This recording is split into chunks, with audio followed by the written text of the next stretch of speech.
Welcome to the Do Good X podcast, a sanctuary from the entrepreneurial grind.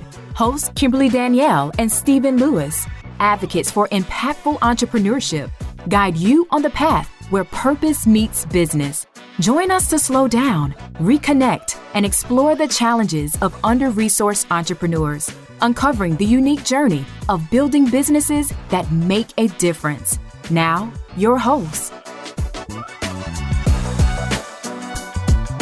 Hello, everyone. Welcome to the Do Good X podcast. My name is Kimberly Danielle, and I am a community builder, a communication strategist, and a coach who comes from generations of faith-driven leaders and entrepreneurs that believe our purpose is driven and should be driven by contributing to the common good. And I am here with my wonderful co-host, Stephen. Hey, Stephen. Hey, Kimberly. How are you? I'm doing well on today. You know, I'm stumbling over my words today, you all, but I'm here and I look forward to this episode with you, Stephen. I look forward to this episode as you as well. As you know, I am a community builder and I've been working with entrepreneurs for over 2 decades, really trying to help them to live and lead their lives on purpose. And so I'm delighted to get into this conversation today with you. So what are we going to be chatting about today? Tell the good people what we're diving into. Well, over the next few episodes, we'll be focused on something that's essential for our journey, which is community. And this isn't the first time that we've chatted about this, and it won't be the last. Entrepreneurship is not meant to be a solo sport or an act. And today, we're exploring what happens when under-resourced entrepreneurs step into the space where healing is possible, accountability is shared, and support isn't transactional, but it's sacred. So I want to talk a little bit about an impactful moment where community has made a difference in my lives. I wear many hats, and so for those of you who may not know, during the pandemic, I pursued apprenticeship into spiritual herbalism. And it's with a woman by the name of Karen Rose, and her apothecary is called Sacred Vibes Apothecary. And she has been working with leaders in communities across the globe to build a healer in every home. And so I was curious about this work, and particularly as I think about, you know, in my own family, old wives' tales, when you have a cough or a cold and, you know, your loved ones tell you to drink this or eat this and that type of thing, really trying to understand the medicinal qualities around that. Well, this community celebrates 16 years of curating, working with, and building a community of more than 1,000 healers that is a healer in their respective communities. And so I have the great privilege of being a part of this community. And what I see in this work is people who are developing their own healing practice or businesses, and the ways in which they have really leaned on this community to support them, but also to give back to this community in ways that has been really important for folks who are really trying to think about the ways in which they bring healing not only to their homes and to their families, but to their larger community as a whole. And so I just love this community because it's a community of kind of healing entrepreneurs that are actually developing really important naturopathic complements to the healthcare industry, particularly when people do not always feel like they get what they need, or they don't always feel that the healthcare practitioners are looking out in their best interests. And so they're finding ways in which they're working with herbalists and doctors, community healers, and those who do the kind of personal medicine within one's household. And so what I've noticed in that community is it really has provided the kind of care, not just for the individual, but for their lives, their whole lives. And not just their whole lives, but even their context, their community, their family in which they live in. And I just feel so fortunate and blessed to have an opportunity to be a part of this community, because what I notice in this community is their ability to tend to the whole person, to create a space where people feel seen and heard, but more importantly, that they actually can find the kind of solutions to help them on their own kind of healing and wellness journey. And I just think that's a beautiful thing, because you know what? Your health is your wealth. And I believe that, the degree in which we're able to attend to our health increases our abilities to be the kind of entrepreneurs that we're called to be in the world. And I think that this community of Sacred Vibes is one that really has figured out like the core kind of right things that actually helps people feel a sense of love, a sense of community, a sense of accountability, and really knowing that, we got each other's backs, even as we continue to do our work in our own respective communities. So that's what I would say when I think about a community that has been really important in my life and the ways in which it has contributed not to my life, but the lives of my families, the lives to the broader ripple effect into the community as a whole. Yeah, I've heard you share, some stories with me on how powerful that community has been in showing up for one another, in that sacred space is what it is, a sacred space. And so just hearing some of your own stories and in your journey in that community has been quite powerful. I'm wondering, you may have mentioned some of this in what you just shared, but I'm wondering, what are the ingredients of a community that truly provides healing and soul care for entrepreneurs? What you shared around Sacred Vibes is an example, but what are those key ingredients that create a community like this? Yeah, I think it is a community of alignment, where people are looking for their tribe, looking for their people. And I think in this particular community, what they have figured out is that people who want to be engaged in this kind of work and who feel some kind of ancestral call to reconnect with what their foreparents have done, that this is a space for you if you want to be a part of it. So there's this type of alignment with the sense of mission. I think the other ingredients are a sense of belonging. Like, people feel like they belong to something that is bigger than themselves, but it is a community that feels like it is its own sense of belonging to the larger communities in which they're embedded in, has a sense of purpose. So that kind of idea that, I feel like I belong to this group, which is slightly different from like finding my people, right? Like finding your people is about kind of, I like these folks, I'm aligned with it, but there's a whole nother thing where I actually feel welcomed and I feel like I'm a part of a larger cause that's greater than me. And I think, maybe that sense of belonging may feel like, a sense of purpose. Like I have some role or some opportunity to actually contribute to this community by way of what I'm doing in my respective community. I think the other thing too is what I would say is that communities like this that is engaged in kind of soul care, they really have an invested interest in the whole person. So not just what's going on with you, not just, this issue or that issue, but really recognizing that you are a whole person when you show up in the businesses that you're trying to create and the work you're trying to do in the world. And so I think they do a really good job of actually seeing the whole person into deeper expression. And then, finally, I'll just stop and say that, that I think what this community does is they give back to the respective community in terms of sharing their ideas, or it's a community where people can actually say, hey, I got this issue. Can somebody help me with X? Or, hey, I got a question about this thing that I'm doing. Could I get feedback on why? And so it's a community where I think people actually feel like they're contributing, but they also can collectively problem solve around the different things that come up with them in their respective work or entrepreneurial endeavor. And I think those are the kinds of things that are kind of baseline important to really building a kind of stickiness within the kind of community that really cares to the whole individual and their soul. Yeah, that's good. So entrepreneurs, what I'm thinking about is, any entrepreneur, this is a specific community that you shared about from your experience, Stephen.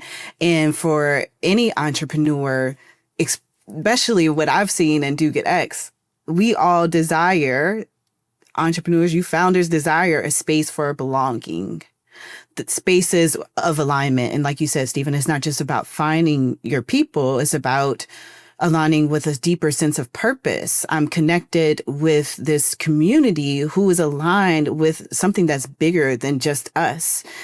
And also these communities where entrepreneurs can be seen, heard as a whole person and not just your business. Because I've heard many founders who have shown up to networking events or other types of gatherings that seemingly create community, but they have to leave certain aspects of themselves outside of that space to just show up as an entrepreneur or founder solely talking about business. But we want to show up as our own selves. And then I heard you, Stephen, talk about this sense of reciprocity. Like, we're not there to just extract. We're not there to pull from people, showing up for us. It's about showing up for others as well. So as you all are listening in, my hope is that you're taking notes on what to kind of look for in community, even if you're creating that community yourself.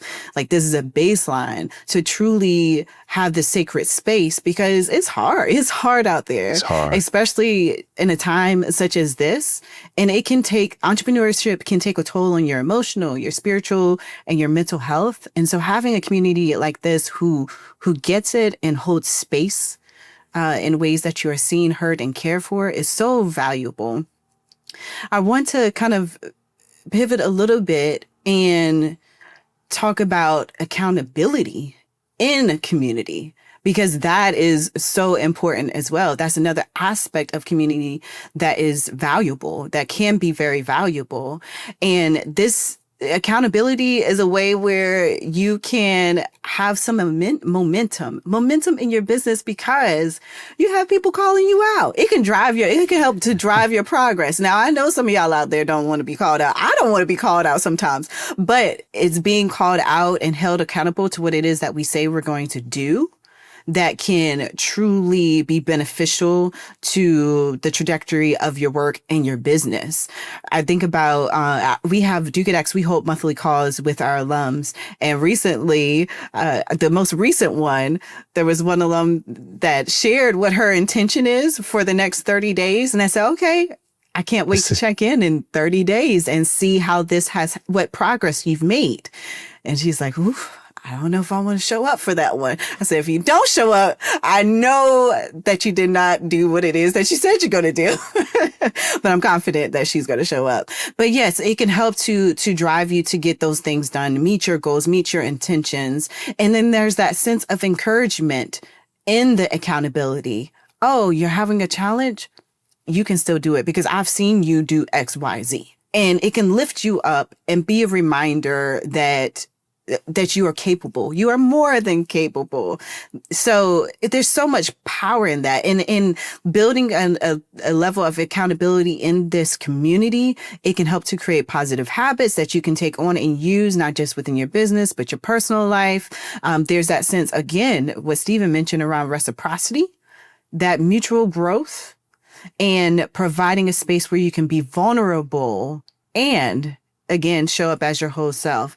But I'm naming all of this because at the end of the day, community has those ingredients that you mentioned, Stephen, and it also provides a space where we can be held accountable, and which can truly support our leadership, our growth as an entrepreneur, and our businesses. Now, what might this look like? So, Stephen, you gave one example, and you might have others that you want to share.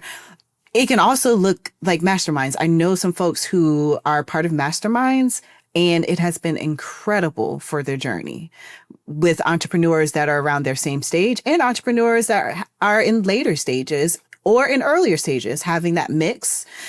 This might just be some peer check-ins, text messages, phone calls, video chats, whatever that might be. When we finished our spring startup accelerator for Do Get X, everyone looked at each other. This is virtual. And they're like, man, I don't want this to end. We got to continue to check in with one another beyond just, the space that Do Get X holds for them. Stephen, sometimes you hold me accountable. Look, that's an example right there. Got my co-host. But accountability is so powerful and important, an important aspect of community. That sacred space is such an important aspect of community. But I'll stop there, Stephen. Is there anything that you would want to add? Yeah, I mean, I think community doesn't happen automatically or on its own. And it's a two-way street, like it's a give and take. A lot of people want community, but the question, always is, so what do I bring to the community? How am I helping to shape that community? How do I create something that will help me kind of move forward in the direction that I want to move in? So it's a give and take. It requires not only just receiving, but it also giving of yourself to a larger, to something bigger than yourselves, a group of people bigger than yourselves who's working on similar things. And so that community piece is really important. I think when you think about the accountability, even communities need accountability. So not just kind of accountability for your own respective work, but how do we give an account how the community is providing and the community is welcoming what I bring to the table and supporting it and building it and evolving it over time. And I think, people will enter into these communities at different seasons of their life. But I think, that accountability is really important to kind of move the needle on your respective projects. And communities is an important way in which you do that. And particularly when I'm thinking about Kimberly, it's like we have all types of ideas and we have all different kinds of elements or issues that come up with our business. Oftentimes I think people fail to always remember we have so many things that are vying for our attention. How do we make sure that we are always focusing on the most important thing at the moment that actually helps us move forward? And sometimes it's difficult to do that when you have multiple right things or multiple good things that you need to focus on. A community can help you then figure out what do you need to prioritize. In this moment, at this time, maybe it's not your business. Maybe it's something that's going on in your personal life. Maybe it is you yourself in terms of just having rest or whatever. It's good to have a group of people that can mirror back to you and also be your cheerleader to say, hey, you got this. We got this. We're in this together. And yes, I know you got to meet this deadline. You got to meet this particular application. You got to meet this particular meeting that you actually need to do. But in this moment, sometimes the advice is let's just pause and breathe. To just breathe and know that you have people that are here to witness the fullness of who you are and to know that, look, tomorrow will take care of itself. Later will take care of itself. Sometimes what you just need people to do is to be present with you in this moment and to figure out then what it is that you actually need to accomplish in order to move forward. But in all, what I think, that when you have that type of community, what you then know is that you got people who will ask you to give an account, not just of your activity and your things, but to give an account of your personhood. Are you being who you say you want to be? Did you do with the things that you said you want to do? Realizing that we all can give explanations for why we didn't or why we shouldn't or couldn't or why we did accomplish something. But explanations are not always the more deeper kind of excuse about why we need to do a thing or why we were unable to do a thing. And so people can help us really discern where we need to focus, but also to help us realize that our activities are not us. And even in our entrepreneur endeavors, when we have so much that are vying for our attention, sometimes we need others who can help us think about where do we prioritize? What is the first thing that we need to be focused on? Or what is the most important pressing thing that we actually need to give our attention to? And I think that is the beauty of what a community or comrades in the work can help you do. It can help you accelerate your business in ways that you didn't even imagine. And I think that's what we're trying to communicate here about what, the really valuable lessons that we know that what community can actually offer to actually accelerate your work. There's an old African saying that says, if you want to go quick, go alone. But if you want to go far, go together.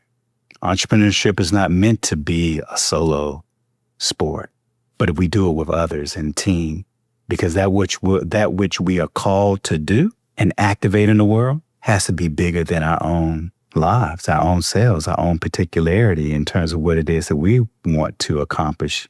It has to be bigger than that. And for it to be bigger than that means we have to be able to share a little bit more of our time and ourselves and our vision with people who will walk alongside us, who are working on similar things and that can speak into the importance and the value of our work, but also the value of our role in our entrepreneurial endeavors. So what do you think about that? Yeah, I think that's good. And for you all who are listening in, this may mean you joining a community that already exists, or this might mean that you start a community or you gather and identify people that you're already connected to that you want to go more deeper with in community together to hold space for one another and to travel together on this entrepreneurial journey. Because again, as Stephen said, we go further when we go together. And so, just keep that in mind and remember that you don't have to build alone. Whether it's a peer that checks in on your progress, whether it's a sacred space that you can join and just simply be, community can be a lifeline for you and for other entrepreneurs. So I invite you, if you're not already connected to a community of support, to find that and to do that. And if today's episode resonated with you, we want to encourage you to go to dogoodx.org because we are also providing a space where you do not have to be alone. And we provide resources to support you on the journey. So join the Do Good X LinkedIn group where there are other folks just like you, and we can be in community together as we walk alongside people who just get it. They get it because they are on a similar path. So we hope that you join us again next time. And until then, be well and do good. Thank you for listening to the Do Good X podcast. To continue the conversation or access our resources, visit www.dogoodx.org. Join us again for conversations that will nourish your soul, ignite your dreams, and empower you to build an impactful business, one intentional step at a time. Until then, keep striving, thriving, and doing good.